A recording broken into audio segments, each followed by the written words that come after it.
We are now live, Chris Belden. All right. Oh, and we just had another actor coming in. Hi, Damien. we actually just went live, but Hi, how are you? You look and sound sorry. fantastic. No, you're fine. You're fine.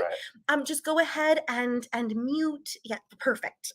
All right. And Matt is going to introduce all of you as soon as we introduce him at 7:05. All right. So I am just going to check as we're getting started here. I'm going to just make sure all of our audio is good on the live stream. Okay. Let's check on that. For those people tuning in, we're doing something a little bit different tonight. So Mhm. we got some technical hurdles. We soared over those hurdles. We demolished those hurdles.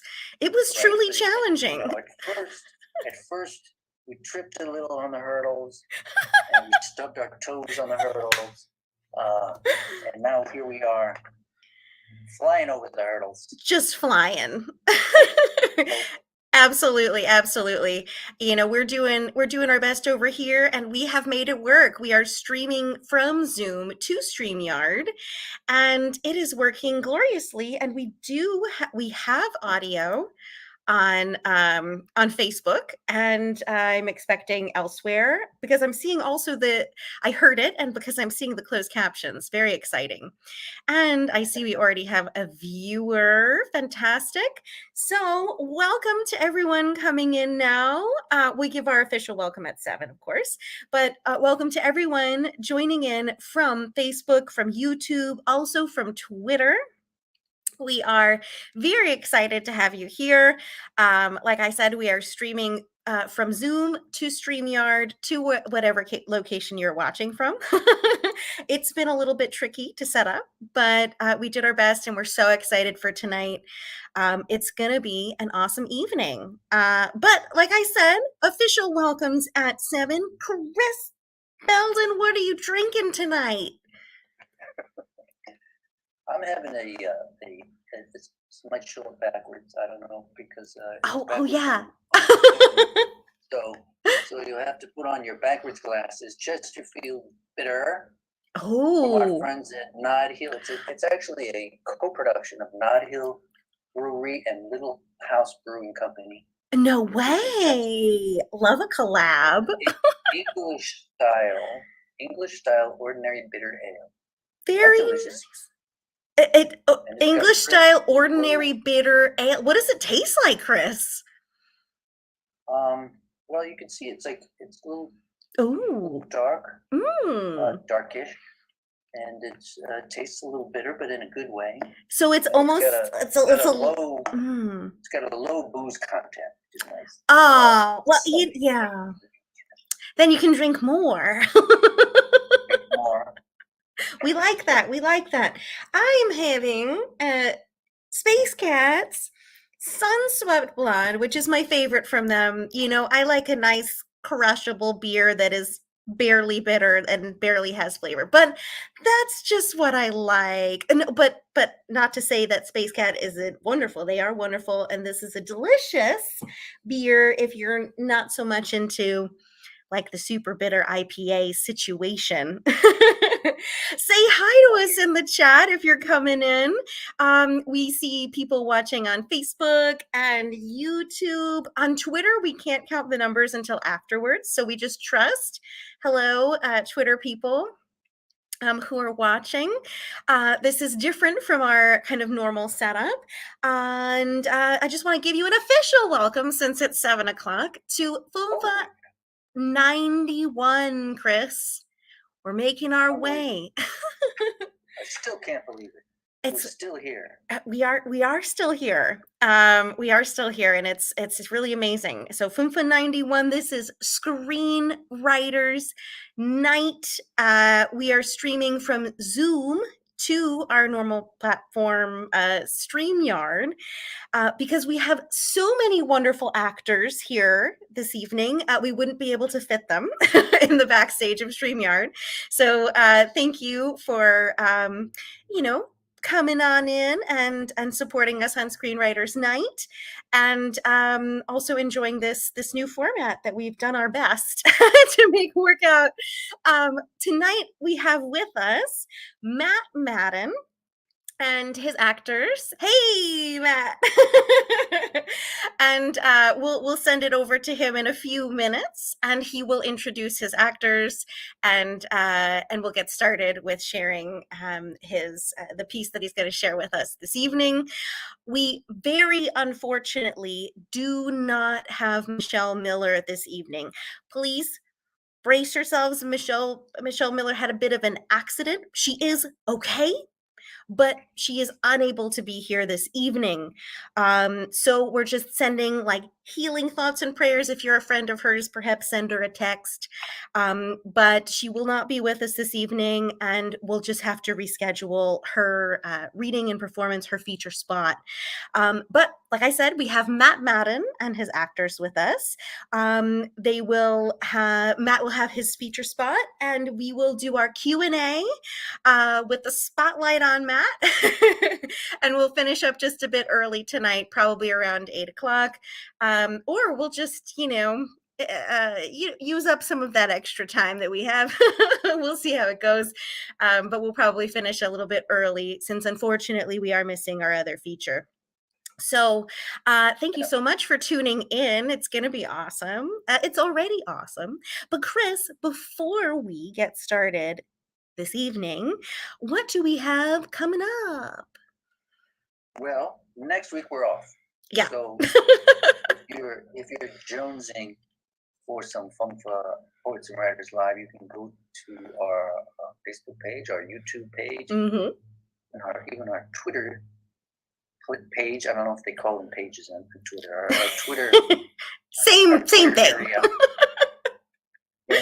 And check out our archive, where you will find 91 live stream, what was one time a live streamed reading, and they're archived there. So if you're jonesing for us, in fact, you could do that anytime.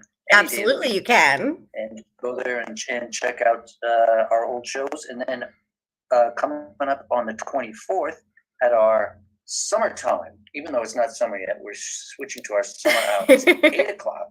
Yes. Eastern time. On April 24th, we have Marissa Prada from Red Over Green Books, and Mackenzie Hurlbert, who was represented in the Connecticut anthology, her literary anthology for this year.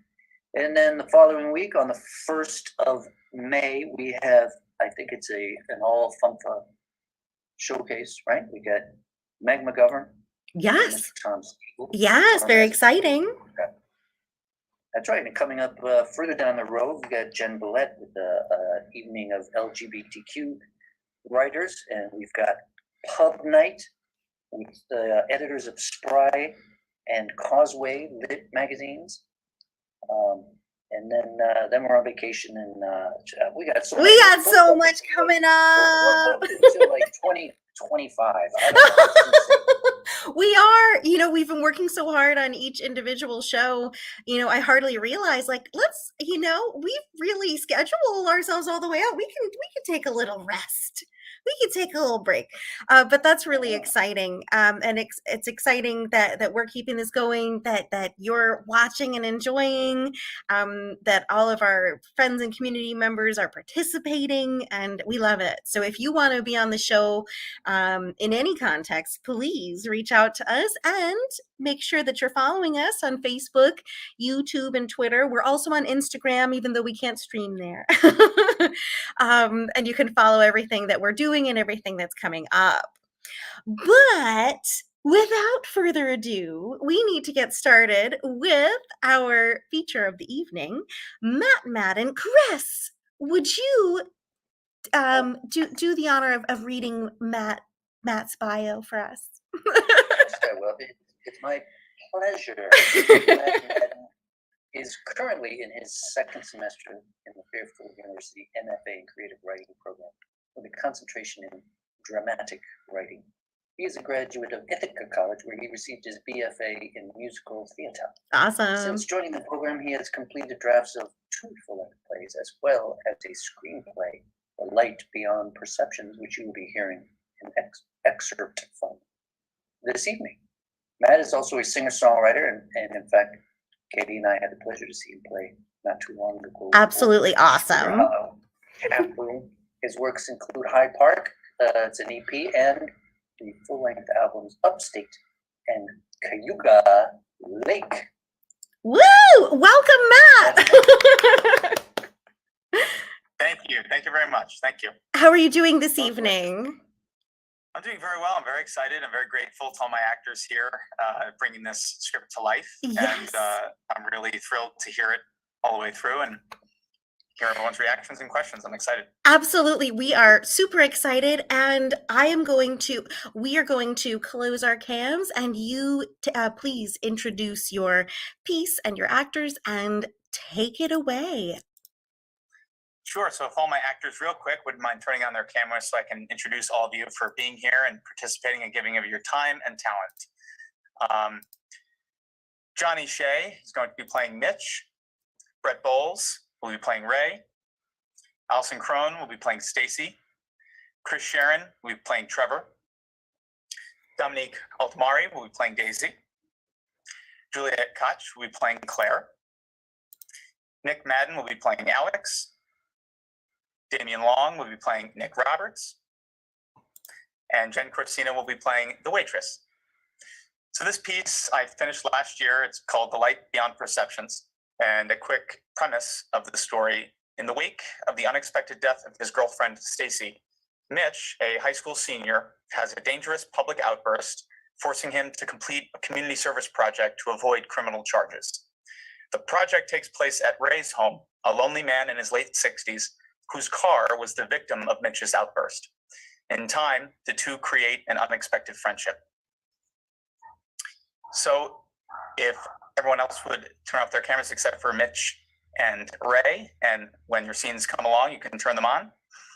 And we will get started. Where we take off in this excerpt, this is after the first day that Mitch sort of reluctantly has showed up to Ray's mansion to help him clean out his shed. And Ray is selling this large mansion home, and he needs some assistance, which is why he offered up this instead of, in lieu of a criminal charge to Mitch because of his outburst. And we find them here after the first day of that community service project. Exterior, Ray's backyard, sliding glass door, sunset. Mitch knocks on the sliding glass door. Ray attends to the knock and slides the glass door open as he removes his reading glasses. That's 3 hours. That's 3 hours. Oh, okay, that's fine. So I will see you tomorrow. Yes, I'll be here tomorrow. That works. Let's just try and make this quick and painless, huh? Mitch waits for a moment. Can you sign my timesheet? Oh, yeah, sure. Here, come in. You have to go through here anyway. Interior, Ray's mansion, continuous. Mitch hands Ray the timesheet. Ray walks towards the armchair he was sitting in reading before Mitch knocked on the door. Mitch stands staring up at all the books. He sees a half-full bottle of whiskey on the side table next to the armchair with a glass filled next to it. So much for those bumper stickers. Ray signs the timesheet and hands it back to Mitch. There you go. I'm Ray, by the way. Thanks. I'm Mitch. I know. So through here? Yep. Out where you came. Mitch walks towards the door and stands in front of it. You want to open it for me? No. Go ahead. Mitch opens the door and leaves. Ray sits back down in the armchair and takes a sip of whiskey. Interior, Caulfield home, early evening. Claire, Mitch's mother, tall, 40s, stands with her back to the front door, washing dishes at the sink. Mitch enters the front door, not saying a word as he heads towards the stairs. Claire turns with a dish towel in her hands, drying dishes as she speaks. Mitch! Mitch! Mitch stops and turns to look at his mother. How was the service thing? Fine. So where is this project? I'm cleaning out a shed. There's not much to talk about. Okay. Where is it? At someone's house. Whose house? His name is Ray. Mitch walks upstairs and goes into his bedroom. I think we should send a card or a thank you or something to Officer Mackenzie. What do you think? A pause as Claire waits for a response from Mitch from upstairs. Nothing. There's food here if you want it. God. Claire clutches her mouth with her hand, trying to silence the weeping sounds as she starts to cry. Exterior, roof of Caulfield home, late evening. Mitch stands on the roof smoking a cigarette and blowing smoke up at the sky. Flashback. Exterior, roof of Caulfield home, evening, 1 year ago. Stacy and Mitch lay on their backs, belly laughing hysterically. Interior, Mitch's bedroom, midnight, present. Mitch lays on his back and plays a voicemail from his friend Trevor, 18, skinny, with shaggy black hair. Hey, man. We just pulled in. There seems to be some cops here. And you inside? See inside? Okay, well, you're not inside, so we're gonna head out. Hope you're all right, man. Call me back. All right. Bye. Mitch dials Trevor's number. Hey, man. Interior, diner, afternoon. Mitch stares down at a spoon on the table. The same waitress from the other day at the diner walks by. Excuse me, can you please take this? I think it's been used.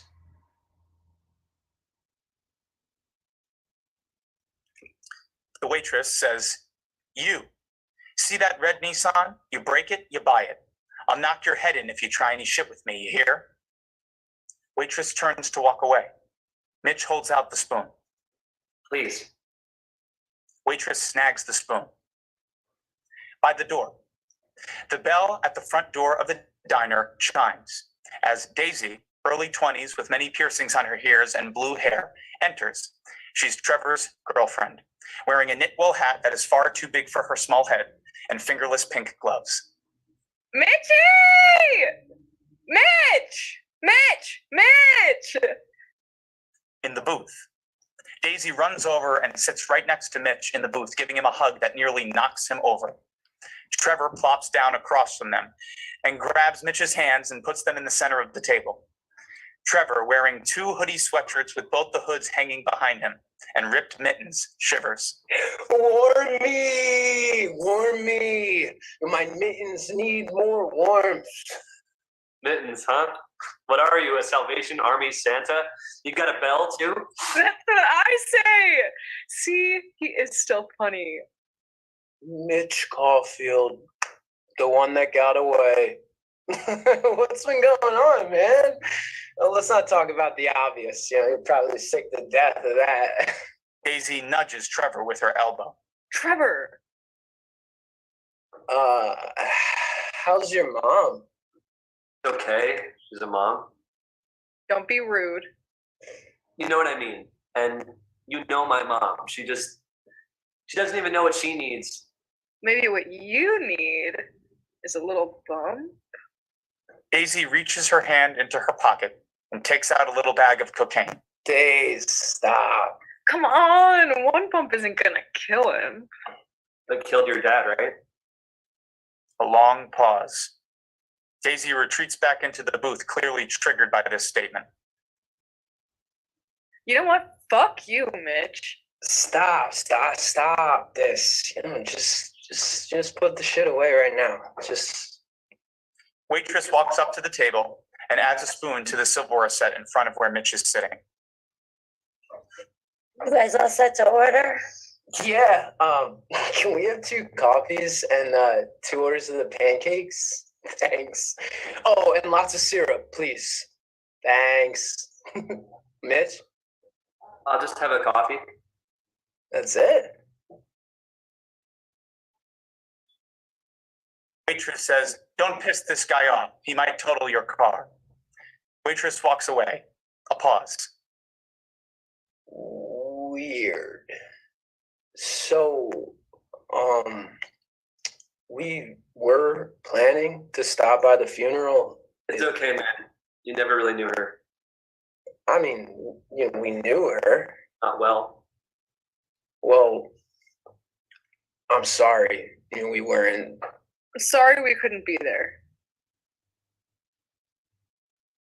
Are you okay? I'm fine. Trevor waits for the moment to pass. Listen, man. We do have some extra blow. We can just go in the bathroom real quick, take the edge off. Mitch checks his watch, looks up at Trevor. This is the invitation he was fishing for. Flashback. Exterior, inside car, winter, 5 years ago. Mitch and Trevor are sitting in the back seat of a small car with music blasting too loudly, while Daisy and Alex, early 20s, thin, with long straight black hair stretching past his elbows, sit in the respective front seats with Alex in the driver's seat. It's Alex's car. He turns down the volume of the music. What do you think, guys? You think a car is gonna come? Does a car ever come? Just hurry, I want to get jazzed. Okay. This is the shit, guys. The shit. Okay, so what is the deal? Do we smoke it? Smoke, snort, shoot, but we're gonna shoot. Alex pulls up his shirt sleeve and starts to slap his inner elbow. Crown Jewel still hasn't collapsed on me. Alex flicks the bottom of the bag, pinches out a little of the white powder, and collects it into a small bag on the inner part of the spoon. He adds a bit of water from a water bottle on the spoon, lights a small torch underneath, and holds it there for a few moments. All right, dazed and confused. Hand me the poker. Daisy hands Alex the needle, rubbing her hands together in excitement with a grin on her face. Mitch sits in the back looking very nervous, while Trevor also stares, but with more of a sense of wonder than nervousness. Okay, it's bubbling. Daze, hold the spoon. Alex hands off the spoon to Daisy, takes the needle, squeezes up a bit of the bubbling liquid into the syringe, slaps his inner elbow a few times, quickly ties a thick rubber band around his elbow, and holds one end in his mouth. He swiftly inserts the needle into his vein on the inner part of his elbow and shoots the cocaine.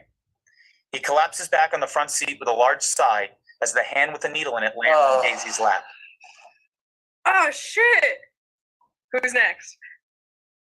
Mitch sits forward in his seat in the back and rolls up his sleeve. Interior, diner, present. Mitch looks at Trevor, thinking about what will happen if he says yes. I actually got to get going. Mitch stands up and walks away from the diner booth towards the exit. Daisy and Trevor watch him, confused and pensive. Exterior, Ray's mansion, backyard, outside shed, midday. Mitch is organizing piles of broken furniture, wooden table, chairs, stools, a kitchen table, a side table. He stacks more shoeboxes on top of one another. Most of the shoeboxes are filled with baseball cards, some with pictures. Mitch flips through some of them. A family of 3 that does not include Ray. Mitch reaches for another shoebox and finds more photos of this family. He sifts through and finds family photos of a shirtless, fit man in his 30s, holding one hand of a young toddler, a girl, while the other hand is being held by a smiling woman, also in her 30s, lifting up the girl as they all run through a sprinkler. They seem like a joyous family. Mitch flips through more photos with moments from this family's life. He is confused and wonders who they are and why Ray doesn't seem to appear in any of them. Interior, Ray's mansion, afternoon. Mitch walks in through the sliding glass door to see Ray, sitting playing chess with himself. Mitch hands Ray some more photos he found. Here, some photos I found. Probably don't want me to throw them out, right? Ray takes the box and puts it on the floor next to him, Sure, thanks. spinning the board that sits on a turntable, allowing him to switch from the black to white pieces smoothly. So that's what those tables are for. I don't know who Susan was, but I doubt her lazy thing was made for an old man to sit and play chess with himself. I can't remember the last time I played a game of chess. I used to play a lot when I was a kid.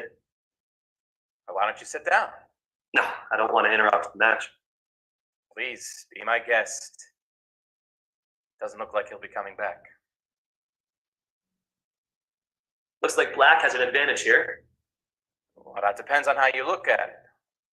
Mitch deciding whether or not to play. I should be going. My mom is expecting me for dinner. Interior, Caulfield home, evening.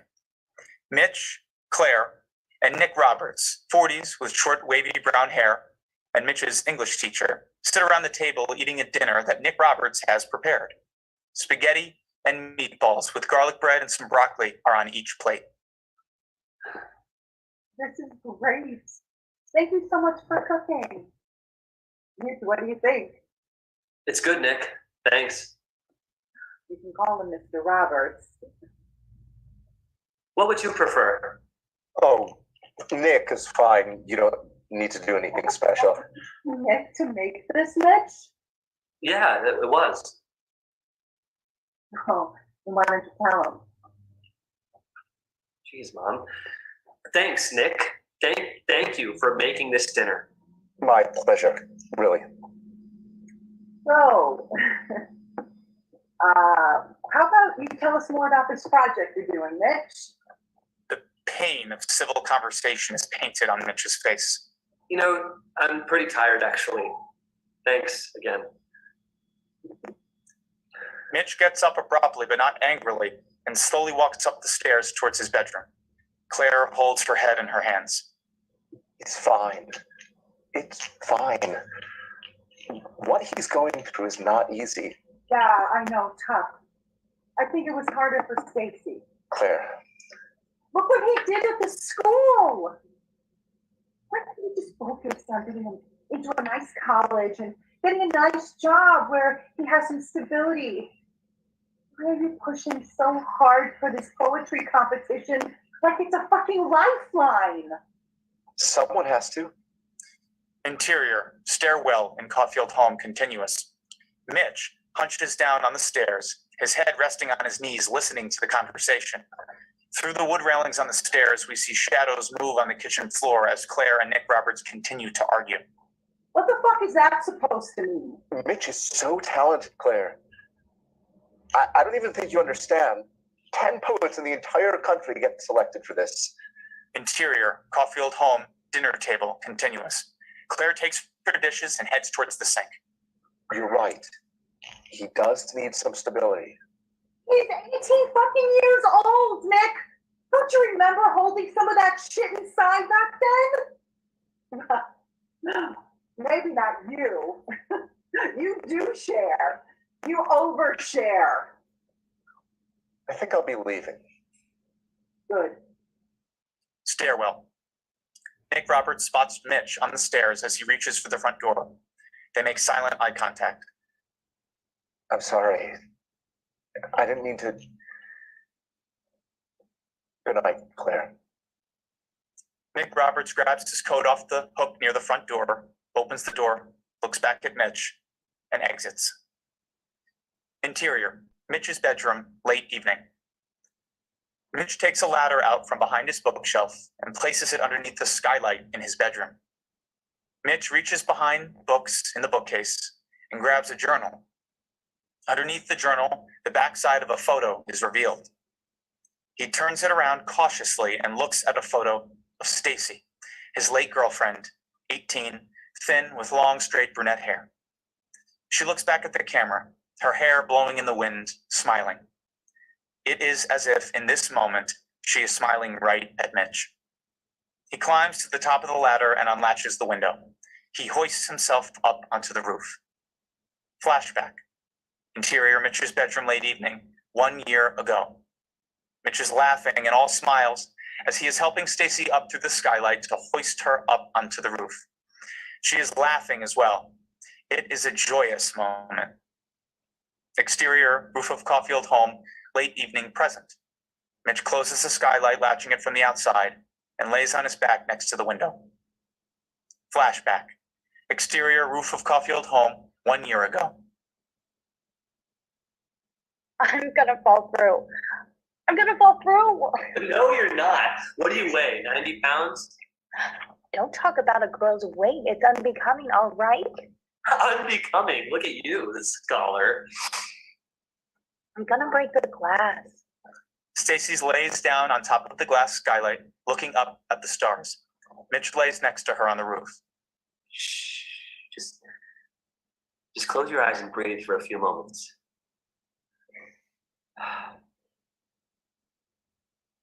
It's the perfect spot. I swear, when I lay there, I see more wish stars than when I lay here. It's the lucky spot. Wish stars? Yeah, my mom would call them that because you would make a wish with them. Aw, cute little baby Mitch. Wishing on a wish star. Exterior, roof of Caulfield home, present. Mitch lays next to the window on his back, lighting a cigarette and staring up at the sky. Exterior, Ray's backyard, afternoon. Mitch continues to create piles of junk from the shed.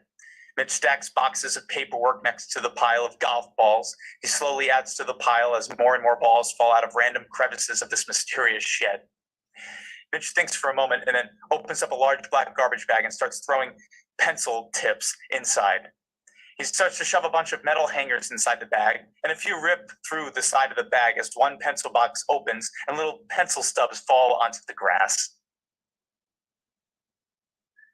Mitch looks over to see Ray through the window, sitting at his chess table playing chess by himself. Mitch checks his watch and knocks on the sliding glass door. Ray answers. Interior, Ray's mansion, afternoon. Mitch walks out of the bathroom, shaking his hands dry. Mitch approaches the table. Who's winning? I'm winning. You're the only one playing. Exactly. Here, sit. You can take over for White. Mitch sits down across from Ray. It's been a long time since I've played chess. Long time. What's a long time to you? A couple of weeks? Sure. Okay. Your move. Mitch grabs for a pawn. I wouldn't do that. Mitch grabs for a knight. I wouldn't do that either. Mitch grabs a rook and moves it 4 spaces forward towards Ray's pieces. Ah, the rook. Putting him out in the open, huh? If you can protect your heavy artillery, their firepower can do wonders. The rook is the most powerful piece in the game, in my opinion. What about the queen? Ah, well, of course, she holds the most power, but the rook is the backbone of your firepower. Protecting them can make or break your game. Having a rook can save you in life and in chess. Who's your rook? Surely any guy who cleans out my shed. Mitch looks up at Ray and smiles. He looks different when he smiles. Interior, Mitch's bedroom, evening. Mitch sits on his bed, tapping his pen on a blank page in his small black moleskin journal. Mitch sketches a rook on the page. Mitch hears a knock at the front door. He looks up. Front door. Claire opens the door to see Trevor standing outside. Oh, Trevor. It's, nice to see you. Trevor reaches forward and hugs Claire. Claire! It's been too long. You look great. Claire's body stiffens in response to his as she slowly puts her hand around Trevor, attempting to be polite. Bedroom. Mitch glances up from his notebook pensively, listening like a dog hearing his owner walk through the front door. back to the front door. Thanks. Does Mitch know you're here? Have you lost weight? You look great. No, I don't think so. I'll run up and grab him. Claire softly places her hand on Trevor's chest. I'll go grab him and tell him to come down. Mitch's bedroom doorway is continuous. Claire stands with her hand leaning on the door frame. She knocks lightly, even though Mitch sees she's there. Trevor's here. Okay. What does he want, Mitch? I don't know, Mom. It's fine. It's fine. She looks at her son, concerned. Front door. Mitch rolls his eyes at Trevor. Amen. Mitch waves Trevor out the front door. Exterior, outside Caulfield home, porch, continuous. Mitch closes the door behind him and stands outside. Your mom loves me, man. Always has. Yeah, she's a nice person. So, what's up, man? Just stopping by to say hello? Listen, so honestly, I need to ask for some money. Not too much. It's just till Daisy is still waiting for this gig money to come in, and Oh no, man. I don't have any myself, to be honest. Well, yeah. How about asking your mom? She always loved me. Yeah, I'm not asking her for that, man. Listen, I'm sorry if I gave you the impression that how about if you come back another time? Okay. Yeah. Sure. Okay. So you can't help me out, like, at all? Not tonight, man. I'm sorry. I'll call you soon. Mitch goes back inside and shuts the door behind him. And that is the little excerpt that we have. Oh my goodness! Hold on, let me get myself back on camera here. Okay. Wow! That was awesome! Thank you to my actors. Thank you so much. Thank you so much, Matt. Actors! Yes, pop back on camera so we can give you some applause. Thank you, everybody. Thank you so much for your talent and your time. Thank you. Take a Zoom bow. I don't know how. Yes, a Zoom bow. Is there a little emoticon for a bow? Oh, yes. Whatever works, whatever works. You guys were absolutely fabulous. That was really incredible. And I was just realizing how cool it is, not only to get to see like acting via Zoom, but also to kind of hear what's going on the screenwriter and with these screen directions as well. I think that's such an interesting way to like hear and see, the piece that you're working on, Matt. That's so cool. That is so cool. Yeah, and that was for me too. I had done a lot of writing, playwriting where there isn't as much of that, because it's sort of an actor's medium where the dialogue is really pushing it forward. Yep. And so it happens in screenwriting, but a lot of those action shots are also important, which I've found. So trying to incorporate that as well. That is just awesome.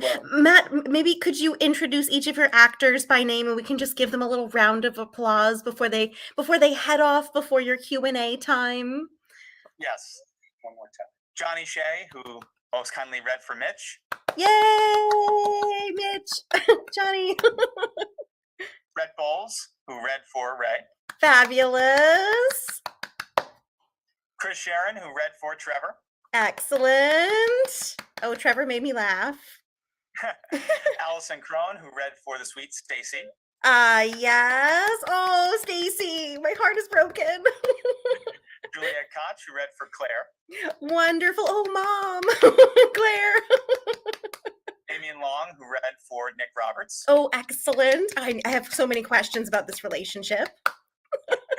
Dominique Altamari, who read for Daisy. Fabulous. Nick Madden, who read for Alex. Oh, Nick Madden. Is that a brother, a cousin? It is a brother, yes. Oh, nice to meet you. My one and only. Oh, all right. And then Jen Corsino, who read for Waitress, but had a little bit of some technical difficulties, but she was still there. Okay, yes, we did get to see her, and we know Matt. We know Jen. I've met Jen. That's so nice. Yes. So nice to see you. And those are the actors. So thank you, everyone, for bringing your wonderful talent and bringing this script to life tonight. Thank you so much. Please, thank you to all of you. Awesome, awesome, awesome. Please stay in touch with us. You guys were absolutely amazing, and I'm dying to hear and see more of this particular of this particular piece, Matt. I'm frustrated that we don't get to hear more. I want to hear more. Well, it flew past. It really flew by. It did. And it's like, boom, it was over. What? I know. I was captivated. Well, it goes to show that old adage that a page of dialogue is a minute, and that was about 20 pages. So it really does hold true to that. If the dialogue is sort of spaced out right, and not too many huge monologues, so it did pace out right around 20 minutes. So that was really awesome, and we got to see many different scenes, and we got to see this sort of build this understanding of these different characters. And that was just so cool. So everybody out there who is watching, we have people on Facebook, on YouTube, and we trust also on Twitter. We just aren't able to see the viewer count live. Please put your questions for Matt in the chat. I have like a million questions to ask Matt. It's such a treat to have a screenwriter from our beloved program on here. Yes. It's so cool. And, this was something that Matt was excited about, that he had asked about months back, and we're like, yes, let's do it. Yeah. And here we are. It's just the coolest thing. So we'll get started with our famous first question. And then we will take your questions from the chat, or, if you're not asking questions, I will just unleash my massive list of questions. But Chris, we're gonna stay in Zoom for the duration? We're going to stay in Zoom, but I will read the questions from StreamYard, and they will be, I will show them on the StreamYard screen. I'm toggling, you guys. You're like a toggling maniac. She's a tech queen. Oh, thank you. Oh, I'm so proud. Toggler. I am. Chris, would you do the honor of asking our famous first question? The famous first question. Yeah, Matt. So how has writing and being a writer changed your life? What a loaded question. Yep. I think for me, some of these stories that run around in my mind, and sometimes characters that, or sort of versions of people I've known, or sort of combinations, if they run around in my head and sort of act as examples in my mind for how to possibly get through things in my life, or if I'm experiencing something that I can align with something someone I've loved or a friend of mine has gone through. It starts there, and it sort of grows, and it's sort of this catharsis of being able to share stories that are an extension of trauma or experiences I've had, and it's a sense of catharsis, because if it wasn't for writing, I think I'd have a lot of pent up thoughts in my mind, and pent up sort of versions of people that I've known living out these sort of narratives that even since I was a young kid, I sort of always loved to create stories and act out stories and take little pockets of things that happened to me during my day at school and then make it imaginative. And that's what writing is, really. We write what we know and versions of what we know to kind of get to that truth for the story that we're telling. So for me, it's a sense of catharsis. I find that it helps me get through my own traumas or my own fears, and hopefully it can help others as well. So it's sort of that giving back. Yes. That's how I feel. So the therapy aspect of it, which working through things. I mean, I find for myself, if I'm confused about something, if something's nagging at me or whatever, and I can just turn that into a story. Exactly, and I feel I'm working on another piece that is a stage play, and it's sort of delving into some themes that I feel like all of us have experienced in the past couple of years of being confined and feeling like we don't know who to believe with information. And, I'm putting that into a narrative sense. And obviously there are other things that are spoken about and that transpire in the story, but it has those core themes and, those thematic elements that are also cathartic, as you were saying, Chris. It has helped me work through my mysterious thoughts and feelings about what has gone on the past 2 years and what the reason for it is, and what positive things have come from it, what negative. And I think putting those feelings, embedding those themes in story has helped me sort of understand how I've experienced in this specific conversation the last 2 years, feeling confined and uncertain. So I think it's art reflects life, and I think as a writer, sometimes it reflects my life in some ways. Right, Except now you're in absolutely. control. My experience. Now Totally. you're in control. You're the God who gets to move all these people around. And sometimes there's pressure there too. My training as an actor, you're approaching a finished product, you're approaching a script, and you're approaching a specific character. And Right. One great piece of advice, that I got from my undergraduate is when you're looking at your character, look at what your character says, what's said about you, and what other characters, say in reference to you. So that gives you a whole, understanding of who this person is.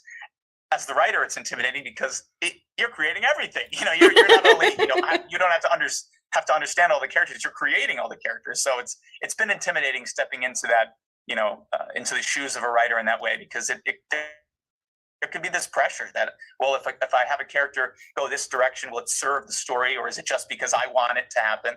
So There's that, like, how much does the story take hold of me, and how much do I need to control it? It's a balancing act, as I'm sure you both feel. Absolutely. Absolutely. Matt, I totally understand this feeling that you and Chris are talking about. Writing is absolutely an expressive, a cathartic process, and being able to, to separate it from yourself and then share it with the world, that is such a healing process. And then having other people read it, interpret it, feel it, and experience their own level of reflection, of healing, of connection to that. It's such a positive and creative way to respond to the world, whether that's something wonderful or something good or an interesting image or a really traumatic experience. It's such a powerful form of expression. And both you and Chris and me too, but in a different way, are also processing a lot and sharing a lot through music. And a question that I have, and I know questions are coming in the chat, so I will get to them really quick, but I'm dying to know. You are a multi-talented person here. So you are acting, you are writing, you're also a singer-songwriter. What do you love about how would you see that your songs are able to capture these stories? Are you able to extend upon those feelings? Like, what is the different expressive urge between a song and then, of course, a full screenplay? Of course, you have much more time, you have many more characters, but describe the different outlets. Like when you are kind of having that moment of inspiration, how do you decide which way you're going with it? I think, to me, a song, really taps into a short story or a feeling. When a song, if you have, 4.5 minutes, let's say, or, my brother tends to tell me my songs are too lengthy, No. Like 3 birds, 7 minutes, I know, but usually between 3 and 4 minutes, you have, I think it's sort of this snippet, right? This snippet of a feeling. And why I said short story, like sort of like a flash fiction piece, I feel like a song is, you can get an aspect of a moment in time or a feeling, in comparison to a script where there might be a moment, in a full length play or a film where a moment, shines through and kind of helps to influence the whole story. But I think how I, run to my notebook and think, is this a song? Is this a character? Is this a story? Right. I think a lot of it has to do with the length or sort of the weight of this feeling or story or moment in time. I feel like it would be hard for me to take, let's say, this story, story between Mitch and Ray, and sort of encapsulate it into a song, because I think there's too much to cover. And I feel like a song, I could write a song based on a scene from this script. Yeah. But I don't necessarily think I could create a song that would fully, encapsulate the entire story. So I think that's the best way of answering that. I think songs to me are feelings, and short stories in comparison to, a longer story. It spans more themes and even longer periods of time and even more moments. I love that. And how lucky and wonderful for you to have these different modes of expression that you do so well. Well, thank you. Absolutely. And, you were mentioning before that, I answered Chris's question that, how have I changed as a writer? And I think I've been able to pinpoint how to, use catharsis, and writing has become my sort of catharsis in some ways. But, yeah, my instinct to write and create always comes from this feeling that I've been so inspired and moved and changed as a person from artists that have inspired me with their work. And why I want to be a writer and an artist is because I feel this sense of giving back and continuing that circle, that if it wasn't for artists who were giving of themselves to create the work that inspired me, I might not be doing the same thing or attempting to do it. So it's the sense of giving back and telling stories that I know have the ability to change because I've changed from other stories. So if I've changed, I think others can too. So I think it's a change agent. Sure. I completely agree, and I think we can both agree, Chris, that we have our biggest influences in writing and also in music are doing the same for us, and we want to be able to do the same for other people, to inspire them, to share with them, to capture things in so many different ways and be able to express that. Absolutely, Matt, and you expressed it so beautifully. We do have questions in the chat. Okay, all right. All right. So we have a question in this vein of also talking about, multiple, modes. Juliet Kellogg is asking, does Matt prefer writing or performing? Probably both in different ways. Does Matt prefer writing or performing? She asks. Ooh, that's she's putting me on the spot. She knows that.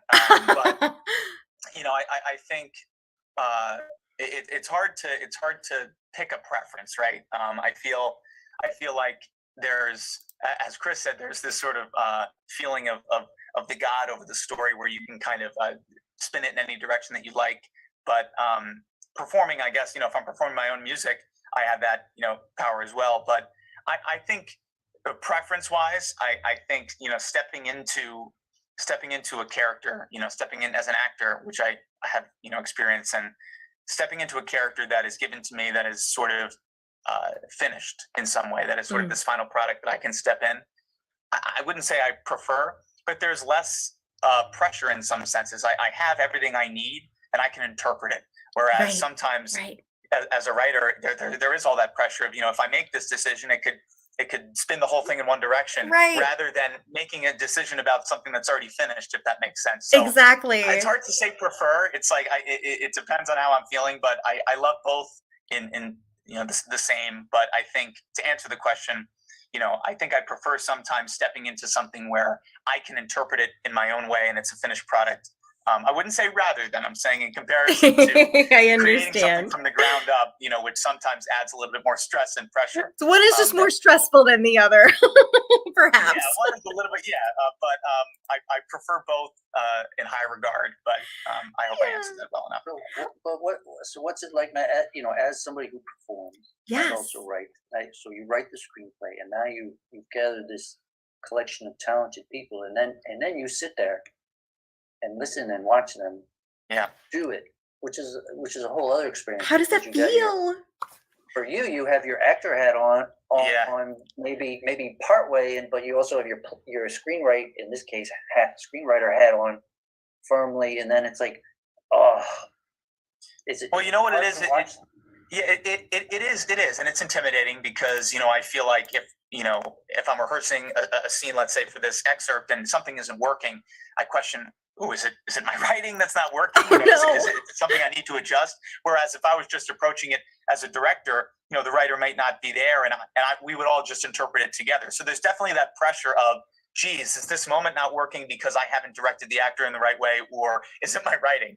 So I feel that, but it's been a great joy, just this process, because I found as an actor, there were a lot of times I work with directors that didn't really know how to speak to actors, that either hadn't acted themselves or didn't really know how to ask the appropriate questions to make actors feel like they were heard, in some ways, or that, questions that would inspire what the director wanted. So I felt like I've approached this small directorial sort of process in trying to put myself in the shoes of my actors and, not give them line readings, not do things that I felt like were sometimes wrong, as an actor before, and try and ask questions that might inspire them to feel confident, to feel like they can make those choices or take risks, because those are the directors that I worked with that really made me get to my highest potential with acting and with a scene, is when they didn't feel like they had to kind of completely sort of tell me how to do it. It was sort of this collaborative process. Right. So it's definitely intimidating to hear, my words out loud and to see these characterizations of these characters. Because again, it's that like the imposter syndrome, have I done this right? Is the character honest enough? So it's intimidating, but it's also a joy at the same time. That is so awesome, Matt. And it's just so cool to hear you talk about this. This is, so different from the world I'm normally living in the world of poetry. Even though, of course, I'm like admiring screenwriting all the time, but I've never been kind of behind, the writer of the screenplay, and Chris also, being a fiction writer, but having his book Shriver being made into a movie, which should be, ready soon. Hopefully, fingers crossed.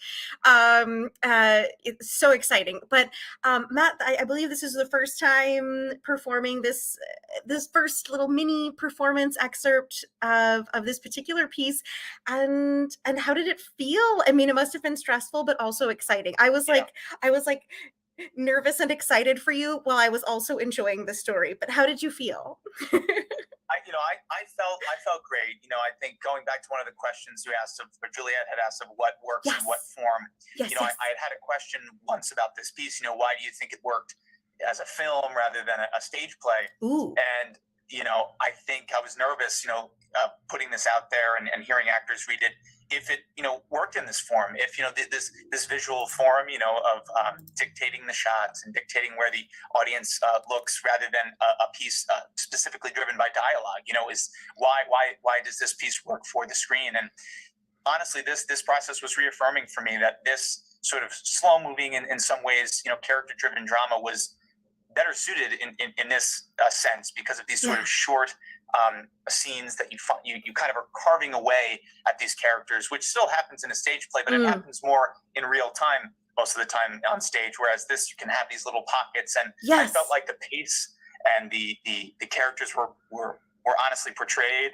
So I was actually pleasantly surprised that the dialogue bounced like it did, and there was a nice sense of pace, because I was concerned, is it not going to flow well? And I think overall what I took away was the flow, and the story had a nice movement to it, even though, again, it's a little bit more chopped up with these sort of action lines and scenes. So, in the screenwriter form, in the screenplay form. So I was surprised that the flow was as smooth as it was, and I was just giddy inside these characters that, a lot of these characters I've sat with for over 6 years, and this is really the first time I've heard any of them spoken out loud. And I love it. It was reaffirming for me that, especially, Chris's wonderful performance with Trevor. It was, that's him, and when I had a rehearsal with Dominique, that's Daisy. It's just this nice feeling that the collaboration of my words and my direction and their talent sort of brought these characters honestly to life. So it was great. Still work to do, but it was reaffirming.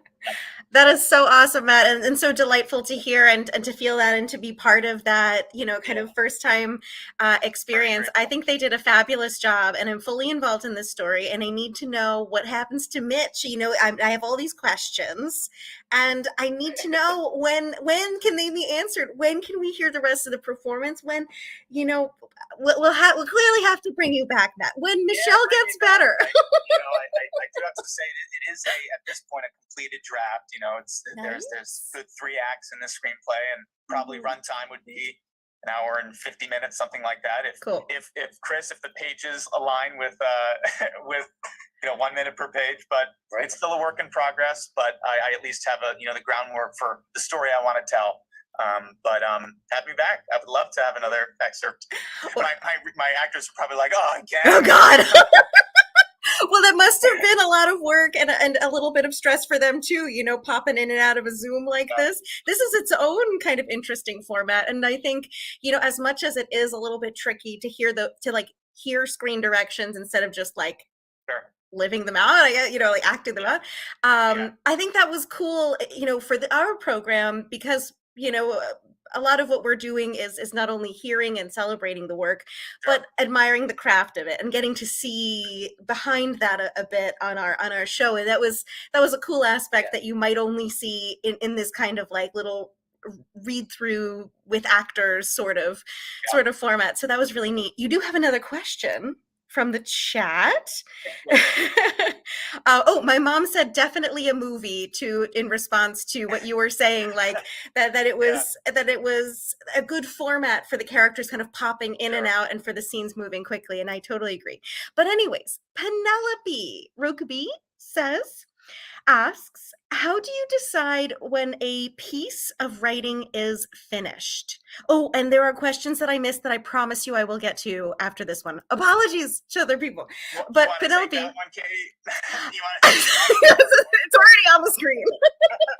I will go back to the other questions. I gotta be the one to answer this one. Okay, it says, how do you decide? Yeah, this is all on you, Matt. You need to give the perfect answer for all writers for all eternity. How do you decide when a piece of writing is finished? I think it's so hard to answer this because, and I'm sure Chris and Katie, you both agree. Totally. You can come back to a piece that you've left for 3 years and throw out the playbook and bring it in a different direction. But I think in this sense, when a story feels complete, when the central dramatic question is answered. When the central character's quest is sort of achieved or not achieved, but the answer to that core question has been answered. And I think there's multiple ways that it can be answered. So like I said, you could come back and have it answered a different way and it can feel complete. Yes. But when you start off, especially I think with a narrative piece like this, and you sort of decide the story you want to tell, but you also decide that central dramatic question, that quest for the protagonist. I think when that's answered and you feel like the journey of the character has been achieved honestly, and that the character has reached, for lack of a better term, the verdict of their destiny in the story. I love that phrase. That's when it feels complete to me, I think. And in this piece, like I said, when I finished a draft last year, I'd been, writing it on and off for, like I said, about 6 years, and I used it, an excerpt of it unfinished to actually get into the program.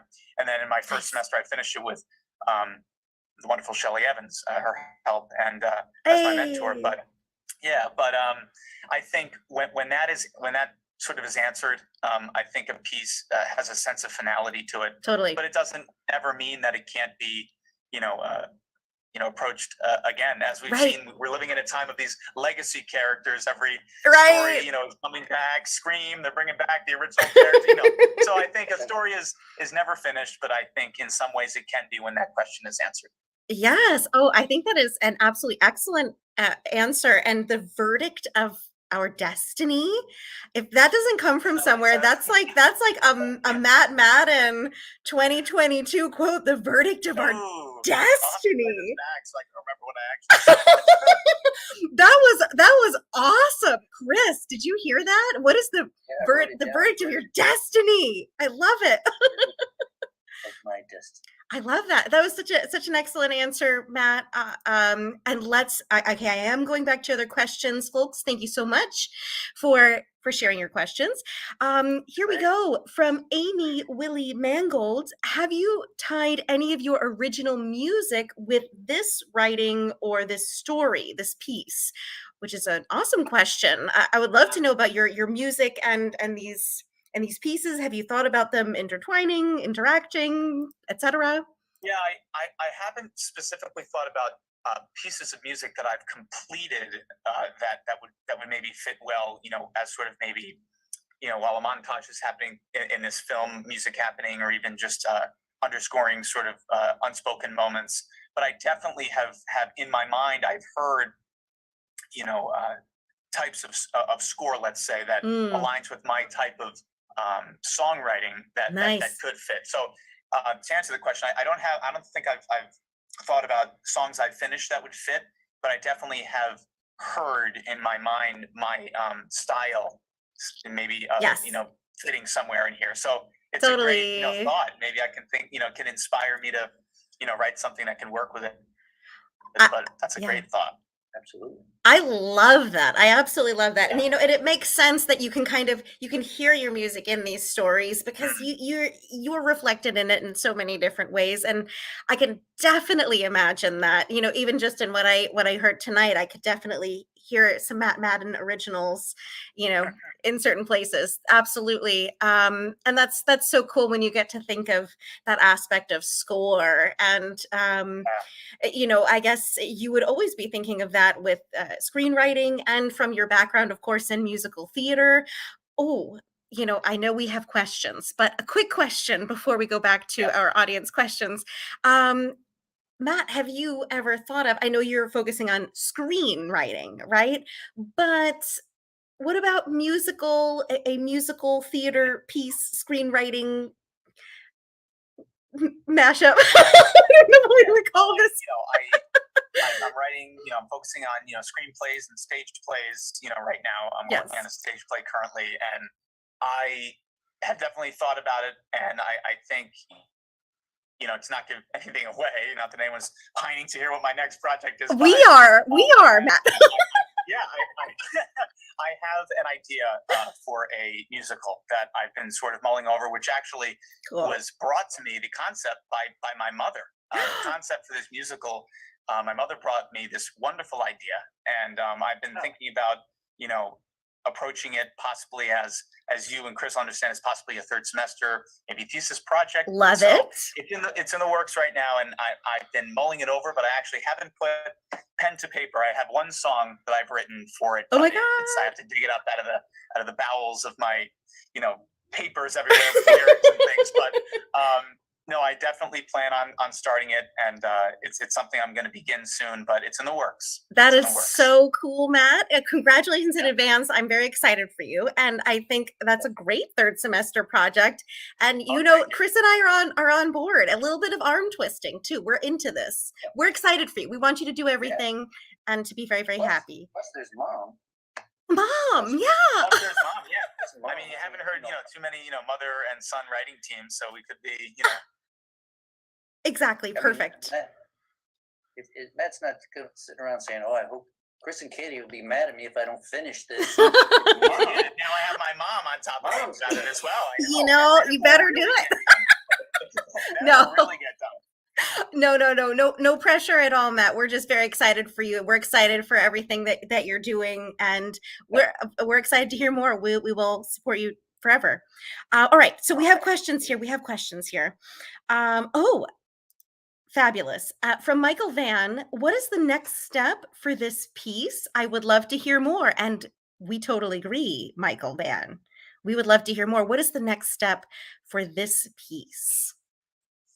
I don't really know how to answer that. The next step. Right now I think I'm focused on, completing, my master's at Fairfield, and continuing to share this piece in ways like this. And, just this process of rehearsing and going over some of these scenes, there are moments that I've adjusted and things that I've, learned need to be tweaked. So I think more opportunity I have to share this piece, and even possibly an opportunity to do a in-person, read through of the whole script, I think would give me a great insight into things that are working and not working.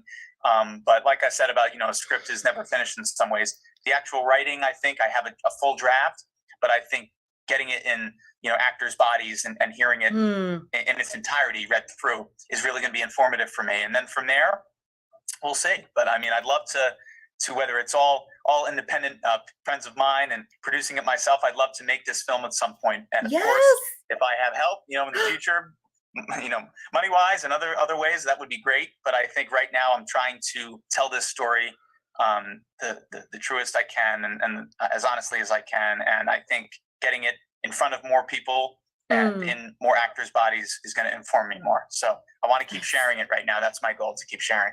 That is so awesome, Matt. And we would love to help you keep sharing. And perhaps we needed to figure out some things to get this set up through the Zoom. I say, hopefully I don't write 15 other characters into this. Oh my God.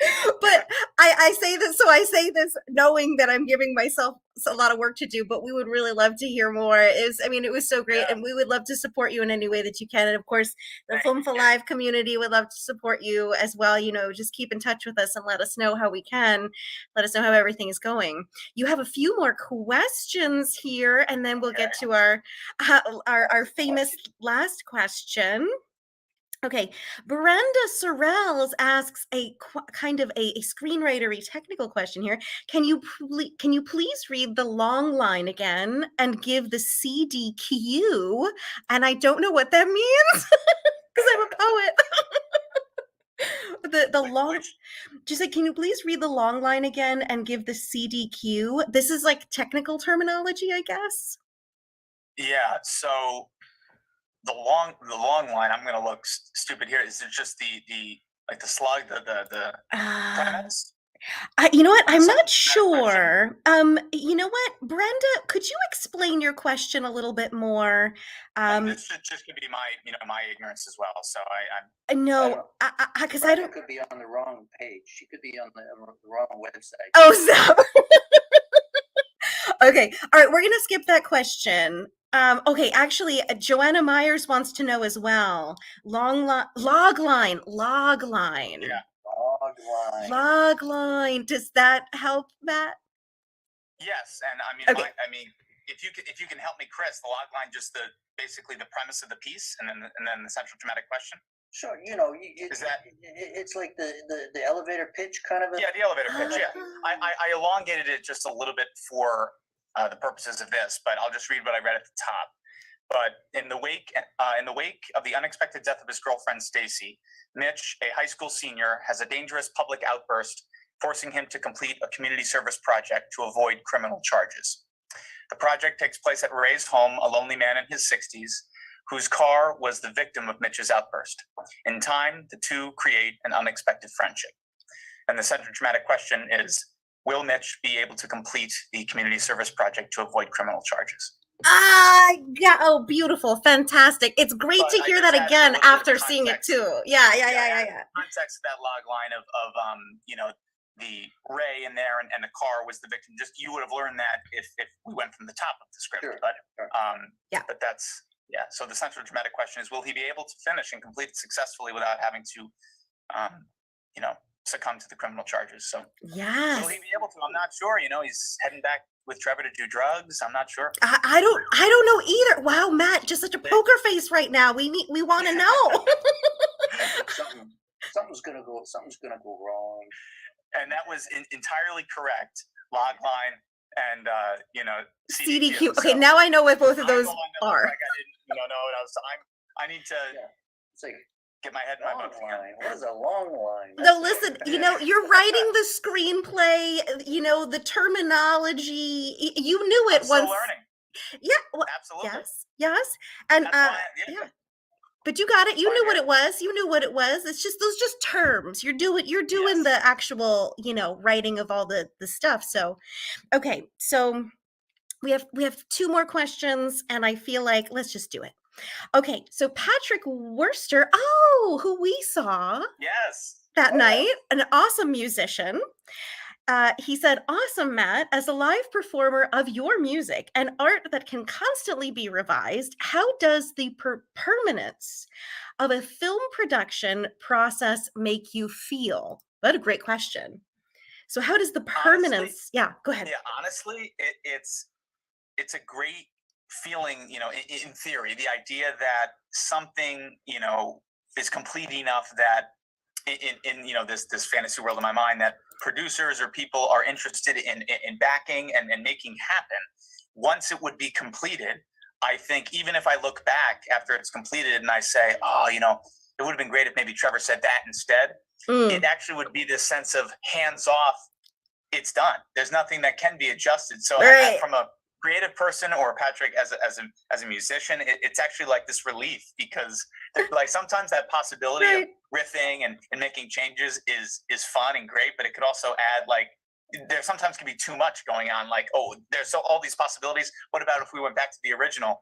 So I think the sense of completion to something like a film almost takes a little bit of the weight off that even if in the quiet of my room I say, I didn't like that moment as much, I could have done it this way, no one has to know, and it's finished. So I think there's a sense of like this completion that takes some of the weight off in that way. But Matt, you've done recording of your music, Right? You know, don't you sometimes listen? You know, if you listen to your album, you know, whatever, or your EP, and you say, I wish I'd, not done that track. Yes. Of, why did I have to add the glockenspiel? And I definitely have those feelings, but actually, contrary to that, excuse me, Chris, I think I look back at some of my earlier music, and I think that too, like, if only I was working with the wonderful Patrick Worcester, I think too, Oh. as well, in those earlier tunes. But I think it's like a time capsule in this sense. I think if I'm looking at it that way, that let's say in the future, this movie does get made, and then years pass, and I look back, it's sort of a reflection of where I was at as a creative person, as an artist, as a writer. So I think deciding to say this is, a completed version, let's say, or a completed draft, I think is a sense of accomplishment. Absolutely. Because I can still look back at my music, to your point, Chris, and say, why did I put the glockenspiel? Why did I put, why didn't I add harmony here, or it sounds a little out of tune, or something like that? But there's, there's a sense of, say it again.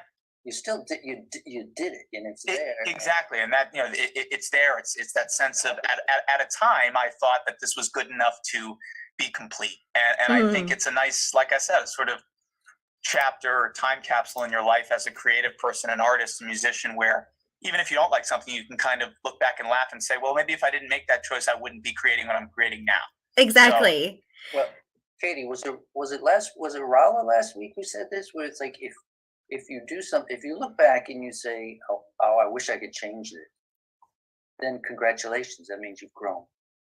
That's great. I like that. I think so. Yeah, and I like that. And I think it's a win-win in a way, because we have this finished version that you have completed, that you've put out into the world as it is, and we're satisfied with that, and maybe you're still satisfied with that as it is, but it doesn't mean it can't grow. It doesn't mean that you can't still riff on that in a different publication, and then both of them get to live their lives and even interact with each other. I think it's all really good, and it's also such a great thing to have something finished out there in a permanent form. Even if you might change it now, there's still something really satisfying and beautiful and wonderful about that. And then you do get that reflective experience, because you didn't just like keep that in a draft and then go to the next edited version and kind of like edit it beyond recognition, and I agree with that. And I think even looking at music, you can listen to the remastered version of something, but you can always go back and listen to the original. And there's like when you listen to the Beatles remastered, of course the remastered version is crisper and it's great, but it's not, what they originally recorded. And there's something to that, and I think our ears always want to hear the best and the crispest. But I think looking back, the fact that you're saying that there is that final product still there, I think it's important. So I think both of them are great, going back and editing, but also having a finished product. I love it. I love it. All right. So we need to get to our famous last question. It is a double question. And, Chris, I think we should maybe, for the recommendation, I know I'm speaking to everyone here, that maybe we should ask him about a book and like a screenplay movie situation. Or a movie, just a movie. Movie. Yeah. Okay, Chris, go for it. So kind of a triple question, really. Okay. It's a triple question. First, number one, Matt, we call this the pearl of wisdom. What's your pearl of wisdom for a writer? Maybe a screenwriter, or a playwright, coming up, like something you've learned that you can like pass along to them, some pearl of wisdom. And then give us a movie recommendation and a book recommendation. My pearl of wisdom, I'd say, is, as a writer, do not be discouraged or insecure about the pieces that have inspired you, because there needs to be writers out there that create that type of work. I love, darker character-driven dramas that, sometimes most of the time touch on trauma or family trauma, loss, death. And I enjoy delving down those roads as an audience member, as a reader of plays, as an audience and watcher of film.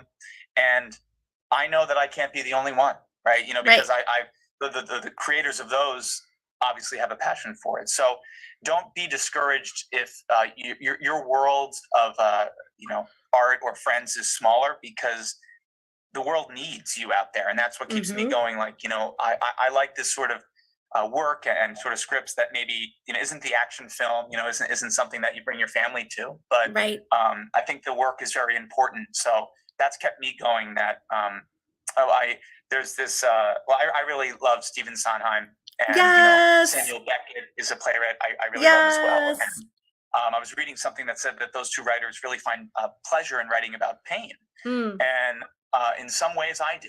I find pleasure in writing about trauma and pain, and I don't want to apologize for that anymore. And I kind of just put it in my work, put it in my writing, and that would be my pearl of wisdom, that do not be afraid to dig deeper into what you love, because there's an audience for it.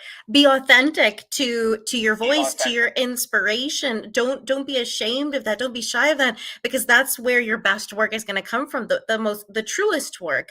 And if that happens to be darker than what most people are expecting, that doesn't mean that there isn't an audience that not only wants but needs that, just like you.